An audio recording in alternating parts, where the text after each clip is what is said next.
Your services are no longer required. The words hit me like a slap across the face. My stomach dropped so fast I thought I might vomit right there on the polished mahogany conference table I'd personally selected 3 years ago. 15 years of my life. 15 goddamn years building this company from the ground up, and they fired me with 7 words and blank stares. I looked at each face around that table. Men I'd worked alongside for over a decade. Men whose children's birthday parties I'd attended. Men who'd called me at 2 a.m. when projects went sideways, knowing I'd fix their messes. Now they wouldn't even meet my eyes. Except Warren.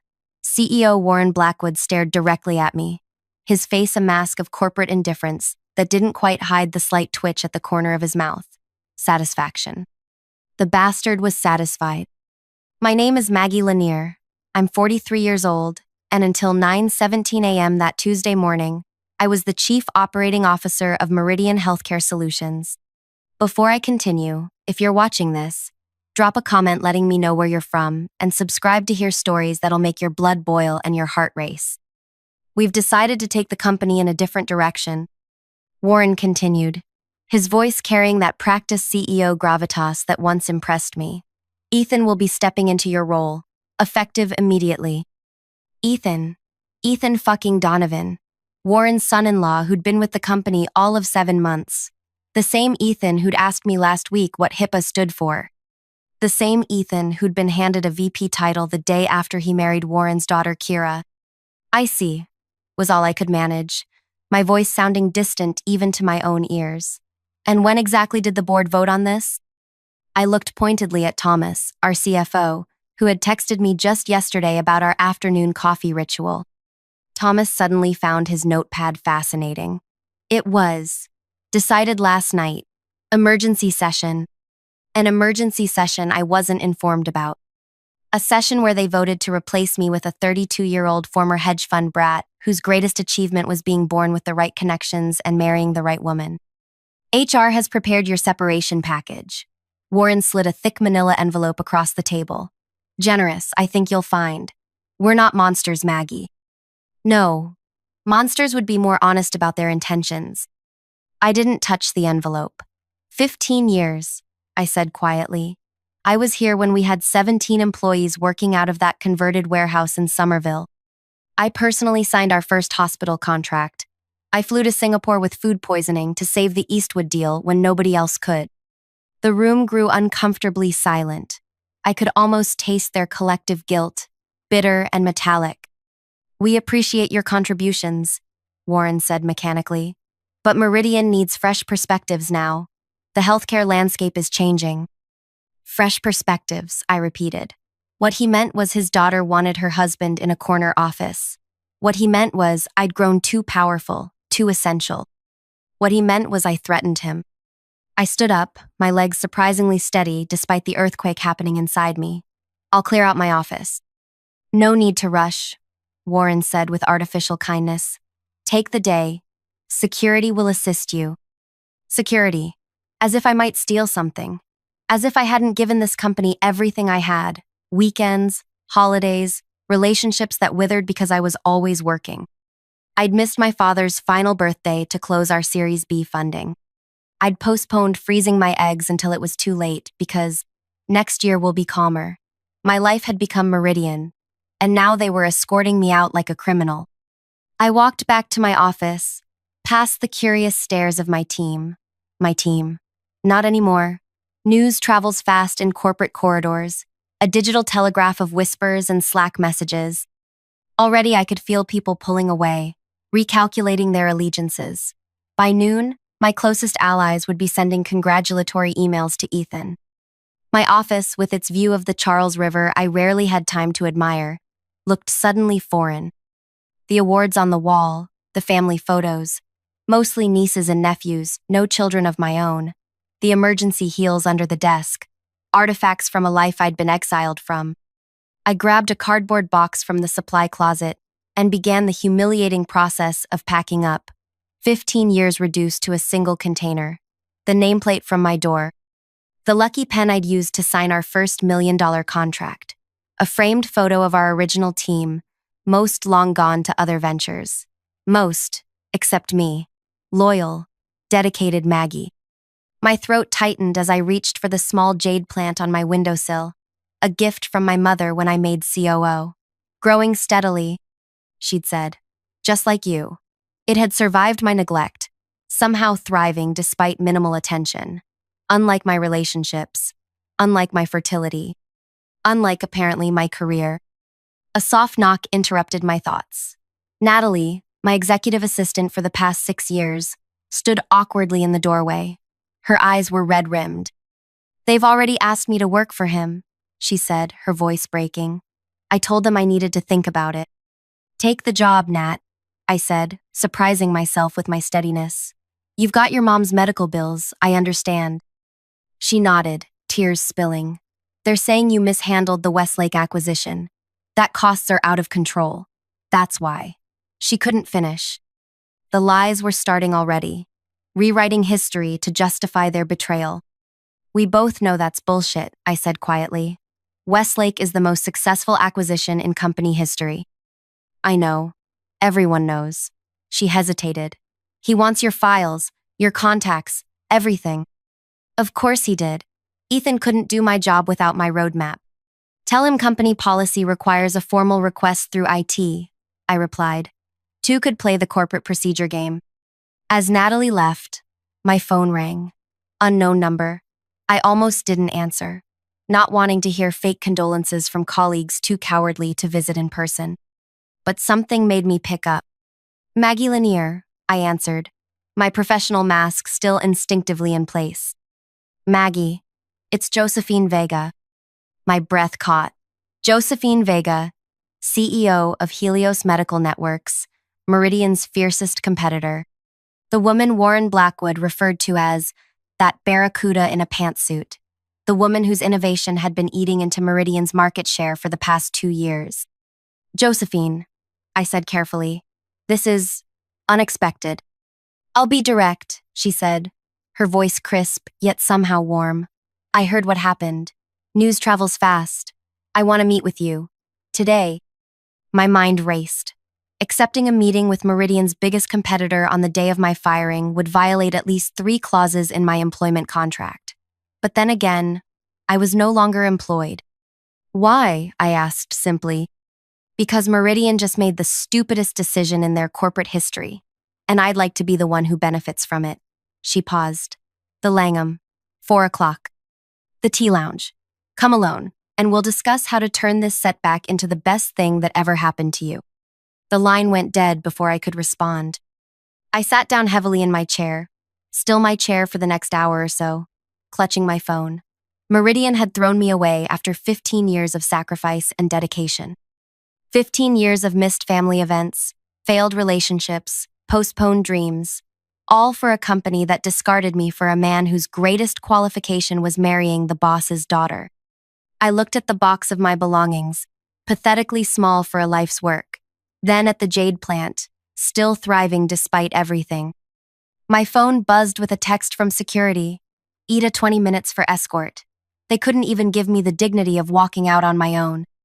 As the initial shock began to fade, something else bubbled up from deep inside. Not just anger, not just hurt, something darker, more primal. They thought they could push me aside, erase my contributions, and I'd just disappear. Warren had always underestimated me. It was his greatest weakness. He saw me as the reliable workhorse, the loyal lieutenant who would take the abuse and ask for more. He'd never seen the steel beneath. Never understood that my accommodating nature was a choice, not a character flaw. I picked up my phone again and created a new contact entry for Josephine Vega. Then I carefully tucked the separation package into my bag without opening it. Whatever they were offering, it wouldn't be enough for what they'd taken from me. Security arrived. 2 men I'd approved the hiring of last year. They looked apologetic but firm. "We're just doing our job, Miss Lanier," the older one said softly. "I know, Paul," I replied, picking up my small box and straightening my spine. "Everyone's just doing their job." As we walked through the main workspace, conversations stopped. Keyboards fell silent. Eyes followed my final journey, some sympathetic, most cautious, a few nakedly ambitious as they calculated how my fall might create their opportunity to rise. Near the elevator, I saw Ethan standing with two board members, already holding court. His custom suit couldn't hide his fundamental mediocrity. He nodded at me with practiced solemnity, the expression of a man playing a role he hadn't earned. I could have walked past, should have walked past with dignity. Instead, I stopped. "Congratulations, Ethan," I said, my voice carrying just enough to draw attention. "Quick question before I go. Do you remember what HIPAA stands for?" His face flushed. The board members looked confused. "I'm sure Ethan knows all about compliance regulations," one offered quickly. "Of course," I smiled thinly. "I just thought since it's the foundational law governing everything our company does, he might want to share with everyone. For clarity." Ethan's jaw tightened. "Health insurance portability and—" He trailed off, the last words escaping him. "An Accountability Act," I finished. 1996. I helped write our first compliance protocols. They're in the blue binder on the left shelf in your new office. You might want to read it before your call with Boston General tomorrow. They're sticklers. Without waiting for a response, I turned and continued to the elevator. A small victory, but it felt good to remind everyone what they were losing, what he could never replace. Outside, the spring air hit me like reality itself. 15 years entering this building, and now I was barred from it. My keycard already deactivated, my email already suspended. 15 years erased in 15 minutes. I sat in my car, a sensible Audi I'd purchased to project the right image of success without ostentation, and finally allowed myself to feel the full weight of what had happened. Tears came, hot and unstoppable. I cried for my lost identity, for the sacrifices that now seemed pointless, for the future I'd thought was secure. But as the tears subsided, that darker feeling returned, the voice inside that whispered, "They think this is the end of your story. Show them, it's just the beginning." I checked my appearance in the rearview mirror, reapplied my lipstick, and started the car. I had a meeting at 4 o'clock that might change everything. The Langham Hotel stood as an elegant rebuke to Meridian's glass and steel modernity. Old money versus new technology. I felt strangely at home among its polished wood and discreet service, perhaps because both the hotel and I had witnessed the rise of empires while maintaining our dignity. In the tea lounge, Josephine Vega sat alone at a corner table. At 55, she exuded the confidence of a woman who had never apologized for her ambition. Her silver-streaked black hair was cut in a sharp bob that framed intelligent eyes. She stood as I approached. "Maggie," she extended her hand. "Thank you for coming." Her handshake was firm but not aggressive, confident but not dominating. Everything about her communicated a woman comfortable with her power. "I was curious," I replied, taking a seat. "And frankly, I didn't have anything better to do today." She smiled at my honesty. "Let's order first. Then we'll talk about how Meridian just handed me the competitive advantage I've been seeking for years." We ordered Earl Grey for her, espresso for me. I needed the sharpness. "I've followed your career," she said once the server left. 15 years building Meridian's operational infrastructure, their hospital network, their compliance systems, their client relationships. She leaned forward slightly. "You are Meridian, Maggie. Not Warren. Not that board of golfing partners. You." Her words touched a wound still raw and bleeding. "Apparently not," I said, unable to keep the bitterness from my voice. "Apparently I'm replaceable by someone whose main qualification is marrying the boss's daughter." "Warren always was a fool," Josephine said with casual disdain. "But his loss is my opportunity. I want you at Helios, Maggie. Not just as an executive, as a partner." I blinked. "Partner?" "Equity. Board seat. Freedom to build without Warren's ego constraining you." She sipped her tea. "I've been watching you solve problems at Meridian that we're still struggling with at Helios. Imagine what you could do without Warren, second-guessing every innovation." The offer was stunning in its boldness, but I'd spent 15 years developing a healthy skepticism. "Why would you trust me with so much? I've been the competition. For all you know, I could be Warren's spy." Josephine laughed. a genuine sound that attracted glances from nearby tables. Warren doesn't have the imagination for that kind of play. Besides, her eyes narrowed slightly. I recognize something in you that I understand intimately. The look of a woman who's been underestimated her entire career, who's worked twice as hard to get half the credit, who's had men take her ideas in meetings and receive the applause. She set down her teacup precisely, and I recognized the look of someone who's finally reached her breaking point. Her words hit me like a revelation. She was right. I had reached my breaking point. 15 years of suppressing my anger, of smiling through mansplaining, of watching my ideas become someone else's achievement. It had calcified inside me, hardening into something dangerous. "What exactly are you proposing?" I asked, leaning forward. Josephine's eyes gleamed. "Meridian's been winning the Mayo Clinic contract renewal for 6 years running. It's up again in 3 months, worth $47 million annually now." I nodded. I'd personally led the last 2 renewal negotiations. "I want it," she said simply. "And you know exactly how to get it." The Mayo contract. Meridian's crown jewel. I'd built the relationship from scratch, nursing it through implementation problems, system outages, and budget challenges. I knew every stakeholder by name, knew whose kids played which sports, knew who needed technical details and who just wanted bottom lines. "My non-compete," I started, "is aggressive but ultimately limited," Josephine finished. "I've had our legal team review the standard Meridian executive contract. They can restrict you from working with us directly for 12 months. They can prevent you from soliciting their employees, but they cannot prevent you from consulting for their clients." The loophole was elegant. Consulting for Mayo wouldn't violate my non-compete if I was careful. And if Mayo happened to switch vendors after receiving my consultant insights, still, something felt off. Why partner status?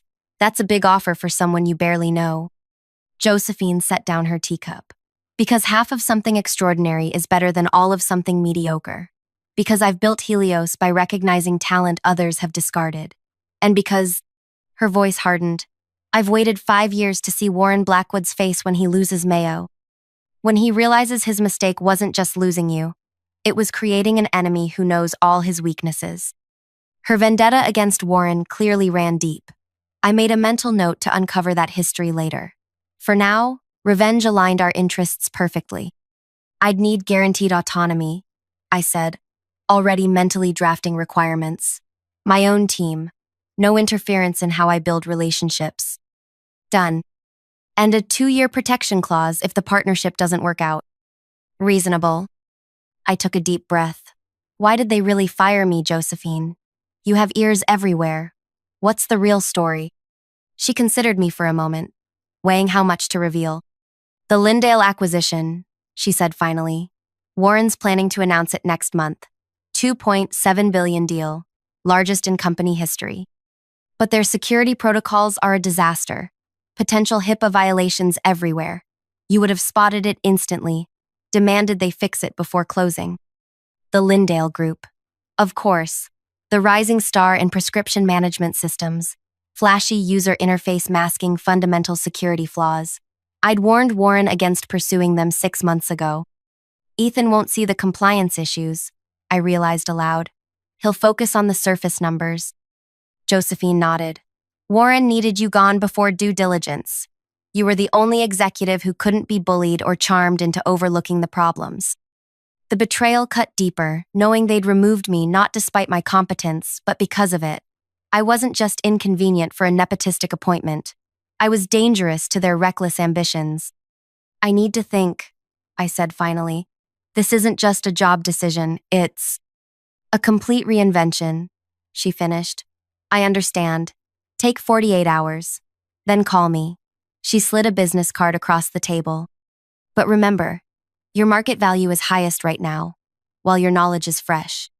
And your chance for," she paused deliberately, "correction of injustice is strongest before they've secured the relationships you built." Correction of injustice. Such a civilized phrase for what I was contemplating. As I left the Langham, the spring evening felt electric with possibility. My phone buzzed with concerned messages from former colleagues, the brave ones, reaching out despite the risk. I ignored them all, driving aimlessly through Cambridge as my mind raced through scenarios. I ended up at Montrose Point, a small overlook where I'd sometimes eat lunch when the office walls closed in. The Charles River flowed below, constant and unhurried. Across the water stood the Meridian Building, its upper floors still lit as the workday continued without me. My phone rang again.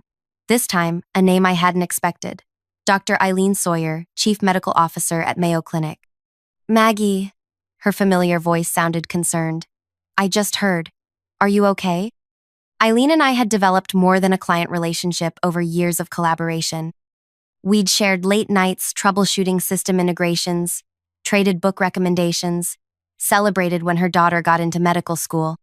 Still processing, I admitted. How did you hear? Warren called personally to assure me nothing would change with our service. Her tone made it clear what she thought of that conversation. Said his son-in-law would be taking over the relationship personally. And I told him we'd need to evaluate our options before committing to renewal. The steel in her voice was unmistakable. Maggie, we chose Meridian because of you. Your understanding of our needs. Your transparency when things go wrong. Your solutions, not excuses, approach. My heart swelled with vindication. That means a lot, Eileen. It's more than sentiment. The renewal process starts in 3 months, but we're beginning the vendor evaluation now. We'd value your insights, given your unique perspective. It was as direct an invitation as she could ethically extend. I may be available for independent consulting soon, I said carefully, once I sort through my transition. Excellent. My assistant will reach out next week. She paused. For what it's worth, Maggie, their loss is someone else's gain. Remember that.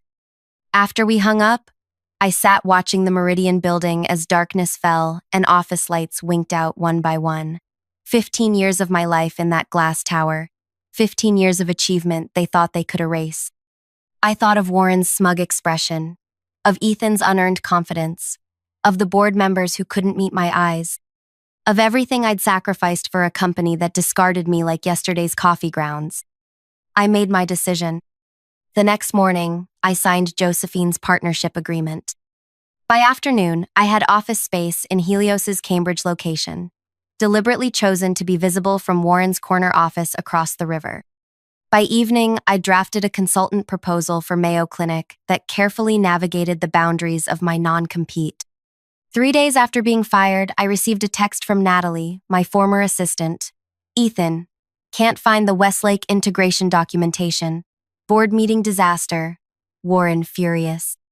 I smiled. The Westlake documentation wasn't missing, it was exactly where it should be.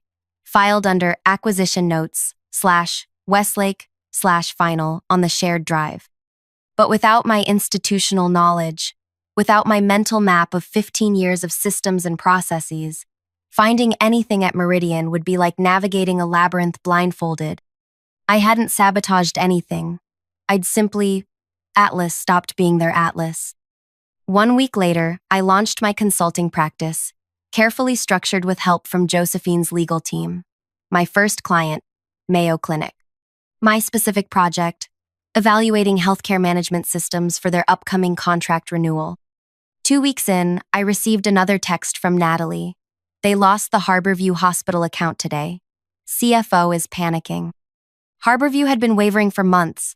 I'd been the one reassuring their procurement team, massaging their concerns, keeping them in the fold. Without me, the relationship had withered instantly. I wasn't directly poaching Meridian's clients. I didn't have to. The relationships had always been personal, built on trust in me, not the company logo. Without my stewardship, the accounts were naturally drifting away, seeking the same level of care they'd grown accustomed to. Meanwhile, I was building something unprecedented at Helios. Josephine had been true to her word, complete autonomy, resources at my disposal, no second-guessing. I recruited 3 key analysts who'd been undervalued at Meridian, carefully timing their hiring to avoid non-solicitation violations. Together, we created a client management approach that married Meridian's best practices with innovations I'd proposed for years that Warren had deemed unnecessary. The results were immediate and dramatic. By month 2, we'd secured 2 mid-size hospital systems that had been on Meridian's prospect list for years. Not by attacking Meridian, but by offering something better. Something I'd always wanted to build but had been constrained from creating. The Mayo evaluation process was proceeding exactly as planned. Each meeting revealed concerns about Meridian's future direction. Each analysis highlighted the risks of their new management approach. Each comparison showed Helios's innovative solutions addressing problems Mayo didn't even realize they had. Then came the moment that crystallized everything. I was working late at my new office, the lights of Meridian visible across the river, when my phone rang. A number I didn't recognize. Maggie Lanier, I answered. Maggie, it's Warren. My blood went cold, then hot with anger. The audacity of this man to call me after what he'd done. Warren, I kept my voice neutral. This is unexpected. I think we got off on the wrong foot with your transition, he said, his voice carrying that forced, jovial tone he used when trying to manipulate someone. The board has been reassessing the situation. We may have been hasty. Hasty, I repeated flatly. After 15 years. He cleared his throat. The point is, there might be an opportunity to bring you back in a senior advisory capacity. The team misses your institutional knowledge. Translation. They were drowning without me. The realization brought a savage joy I didn't bother to suppress. That's a generous offer, I said, watching Meridian's building across the water. Unfortunately, I'm committed to other projects now. We can be very competitive with compensation, he pressed. Whatever you're getting, we'll beat it. I thought about the partnership agreement with Helios, the equity, the board seat, the autonomy, none of which Warren would ever truly offer. It's not about money, Warren. It never was. Then what do you want? Frustration edged into his voice. Name it. What did I want? Revenge had seemed so simple at first. Make them suffer. Make them regret discarding me. But now, building something new at Helios, I realized revenge wasn't enough. I wanted vindication. I wanted them to understand exactly what they'd lost. I want you to learn your lesson, I said quietly, but I don't think you're capable of that. Don't be childish, Maggie. This is business. Sometimes hard decisions. Replacing me with your son-in-law wasn't a hard decision, Warren. It was an easy one. The coward's choice. And now you're facing the consequences. His tone hardened. If this is about Mayo, this is about 15 years of my life I gave to building something meaningful. Something you were willing to risk for nepotism and short-term gain. I paused, letting the truth sink in. You didn't value what you had, Warren. Someone else does.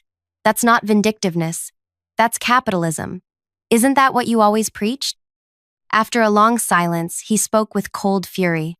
You won't get away with this. The non-compete has been meticulously honored, as your lawyers have surely confirmed. I'm not working for your competitors directly for 12 months. I'm consulting independently. I haven't solicited your employees. They've sought me out. Everything I'm doing is perfectly legal. I allowed myself a small smile. I learned contract law from watching you manipulate it for years. This isn't over, he threatened. Actually, Warren, it was over the moment you decided I was disposable. You just didn't know it yet. I hung up, heart pounding but spirits soaring. His call confirmed everything. They were flailing without me. The Mayo account was slipping away. The Lindale acquisition was likely revealing the compliance nightmares I'd predicted. 3 days later, Natalie sent her most revealing text yet. Lindale deal postponed indefinitely. Board emergency meeting called. Ethan being questioned about due diligence failures. The Lindale acquisition, Warren's legacy-defining deal, was collapsing under the weight of the compliance issues I would have caught immediately. Issues that Ethan, with his hedge fund background and 7 months' experience, had completely missed. That weekend, I received an email from Thomas, the CFO who couldn't meet my eyes the day they fired me. The subject line read simply, "You were right."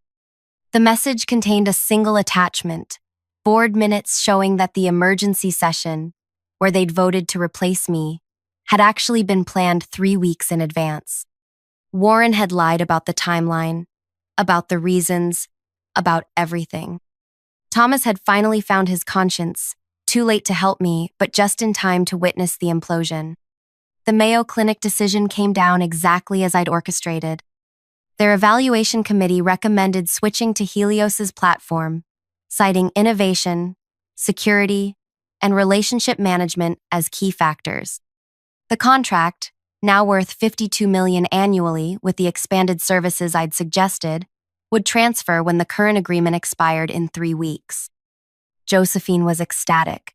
"This is just the beginning," she said during our celebration dinner.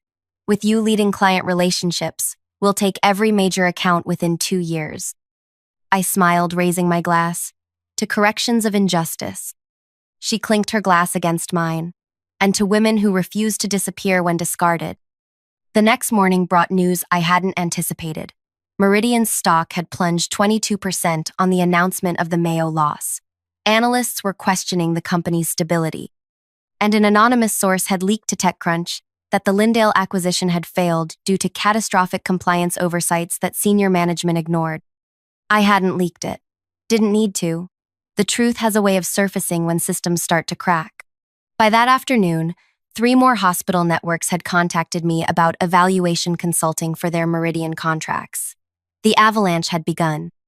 Not because I was actively destroying Meridian, but because I'd stopped holding it together.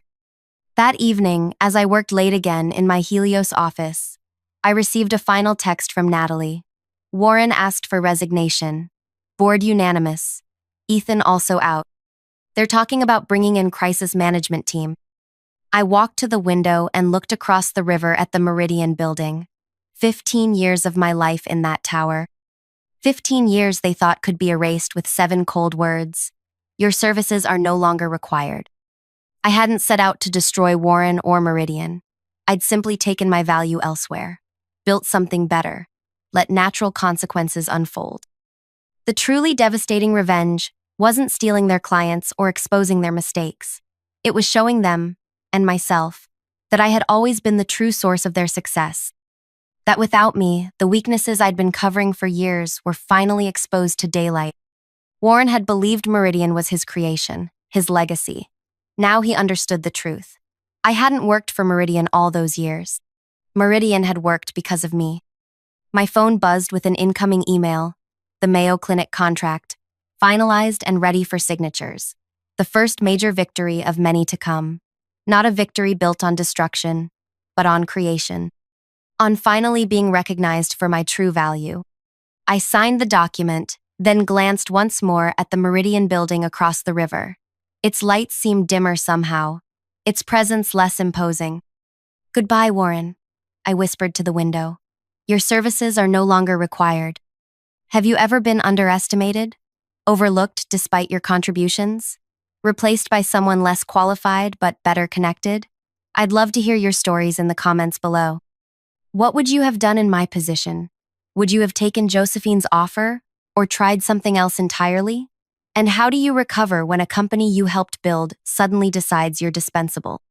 If this story resonated with you, please subscribe for more raw, honest accounts of professional betrayal and sweet, well-earned justice. Sometimes the most powerful revenge isn't about destroying what hurt you. It's about building something better from the ashes of what you lost.